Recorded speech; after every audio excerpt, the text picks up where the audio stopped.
Oke, sekarang kita sudah mengubah setiap barang menjadi PPN 11%, ya. Tetapi bagaimana seandainya jika ada terjadi pembetulan, ya, pembetulan di periode sebelumnya. Jadi biasanya untuk SPT masa PPN itu baru dilaporkan di akhir bulan berikutnya. Jadi walaupun Anda sudah di April, bisa saja transaksi-transaksi yang Maret itu ada perbaikan atau pembetulan. Ya, sebagai contoh, misalnya begini. Nah, taruhlah kita sekarang kan di Maret, anggap saja ini di April ya, anggap saja. Nah, ini transaksi sejak bulan lalu, Februari. Nah, Februari ini kita anggap saja Maret misalnya ya. Nah, ternyata ini ada pembetulan. Ya, pembetulan. Nah, seperti yang kita tahu, bulan yang lalu kan masih 10%, bukan 11% ya. Ini dia. Nah, contoh pembetulannya adalah harganya. Misalnya harganya salah nih, harganya 40.000 ya. Saya rubah ya menjadi 40.000 ya. Saya klik lanjut.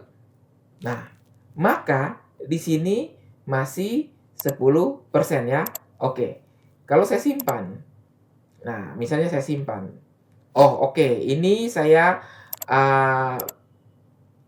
buka dulu pembatasan di bagian preferensi ya. Nah, ini pembatasan di bagian preferensi ini saya buka dulu menjadi tidak dibatasi.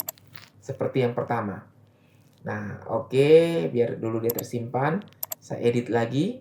Nah, misalnya ini pembetulan. Biasanya kalau pembetulan kan PPN-nya menjadi 011 ya.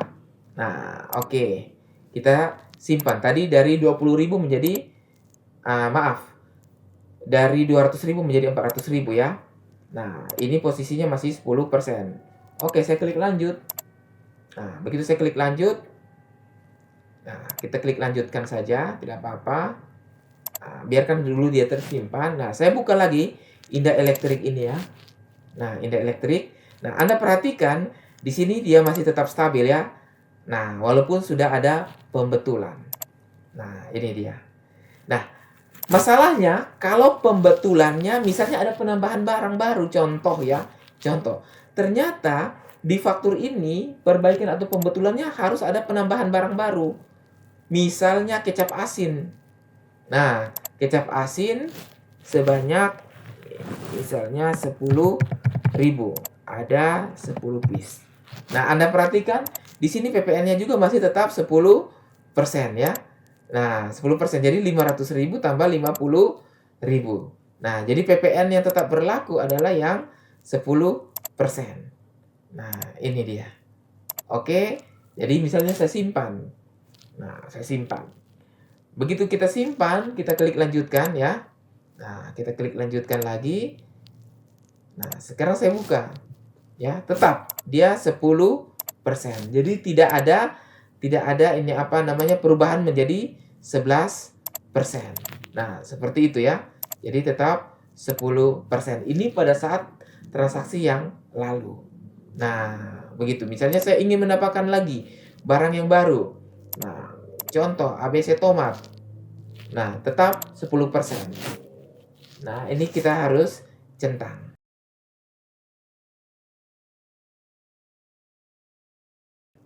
Nah, sekarang bagaimana misalnya bagaimana dengan SO atau PO? Contoh ya, ini kita ada SO nih.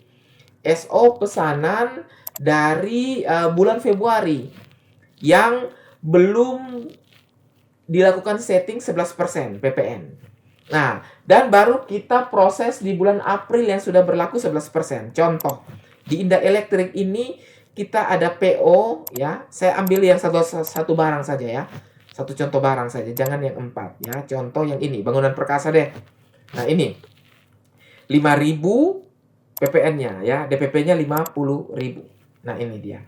Nah, sekarang saya akan proses menjadi faktur di mana faktur ini di bulan April yang sudah kita ubah barangnya menjadi 11% PPN. Oke, saya klik faktur.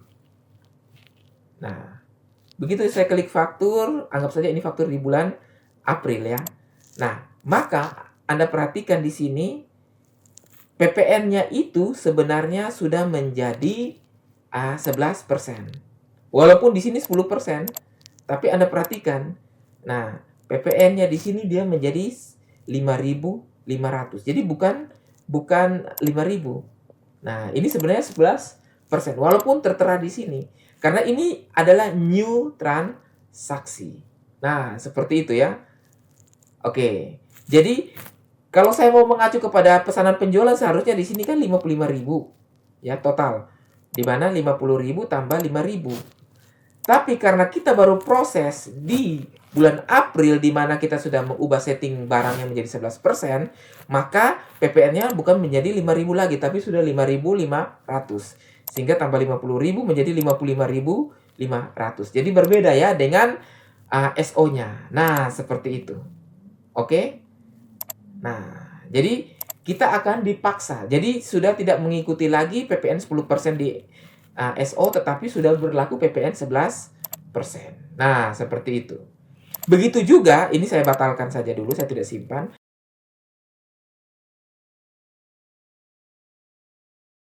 Begitu juga dengan PO. Jadi misalnya begini, Anda buat pesanan pembelian nih ke supplier. Sudah dari bulan Februari atau bulan Maret. Nah, ini saya ambil saja misalnya yang ini ya, Glodok Elektronik. Nah, ini 90 tambah 9.000 sama dengan 99.000. PPN-nya yang 10%. Tapi begitu Anda proses menjadi faktur di bulan April, ya, faktur pembelian. Nah, kita perhatikan, maka PPN-nya itu sudah menjadi 11%, ya. Walaupun di sini PPN 10%, ya. Ini PPN-nya itu sudah 11%. Nah, walaupun di sini 10% itu tidak berpengaruh lagi karena ini adalah transaksi yang baru. Nah, seperti itu ya. Nah, jadi Anda harus perhatikan bahwa setiap transaksi yang baru maka akan tetap 11%. Walaupun misalnya saya buat nih transaksinya bukan di bulan April. Misalnya saya buat transaksi penjualan di bulan Februari ya. Nah, ini Anda perhatikan. Saya buat misalnya ke Indah Elektrik di bulan Februari. Bulan Februari atau Januari. Nah, saya ambil barang yang baru, misalnya ABC. Harganya misalnya 5.000. Nah, Anda perhatikan di sini, ya. PPN-nya menjadi 11%, walaupun itu di bulan sebelumnya. Ya. Kenapa? Karena ini adalah transaksi yang baru, ya, bukan edit. Ya, bukan edit atau revisi. Oke, jadi sampai sini Anda sudah mengerti ya bagaimana caranya, ya. Caranya penerapan PPN 11% terhadap Accurate Online. Jadi pastikan sebelum masuk di bulan April, Anda pastikan semua transaksi sudah benar. Kalau boleh tidak ada perbaikan lagi ya, tidak ada pembetulan lagi supaya lebih mudah lah ya Anda untuk melakukan transaksi di bulan April. Nah, seperti itu ya.